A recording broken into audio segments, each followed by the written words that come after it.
Hotel na nakapangalan umano sa mag-ina ni Mike Defensor, ipinasara ng Pasig City LGU. 54 na babae ang nasagip sa hotel na raid kasabay ng bar kamakailan dahil sangkot daw sa human trafficking at prostitusyon. Wala pang tugon ng mga depensor sa pagpapasara, bagamat una nilang itinanggi ang pag-iit ng NBI na pag-aari nila ang KTV bar at hotel base sa SEC documents. So he's free. He is not within the Czech Republic. So That's he what is it free. He is not detained. He is not detained, so he is free.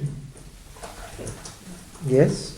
Matapos kumpirmahing wala na sa poder ng Czech Republic si Zaldico, Justice Department naniniwalang nasa Schengen area pa siya. Hindi raw sinabi ng Czech authorities kung saan nag-exit si Ko. Sa 4 na katabing bansang pwede niyang tawirin by land, imposible raw ang Germany lalo't doon siya naharang. Kaya posible ang Poland, Slovakia at Austria. Saklaw rin ng Schengen area ang France kung saan ayon sa palasyo, The DFA has received highly reliable information that Zaldico has a pending petition for political asylum in France. He has been requested to be transferred to and is now under the jurisdiction of French authorities. pupulungin bukas ng Pangulo ang mga ambassador ng France at Czech Republic tungkol sa kaso ni Ko.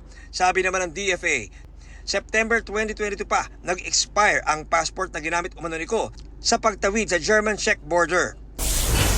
Dating Pangulong Rodrigo Duterte, lilitisan sa Trial Chamber 3 ng International Criminal Court. Hahawakan ito ng 3 hukom mula UK, South Korea at France. Bago simulan ang paglilitis, kailangan daw maunang maresolba ang ihahaing apela ng depensa tungkol sa pagkukumpirma sa mga asunto kay Duterte. John Consulta, GMA News.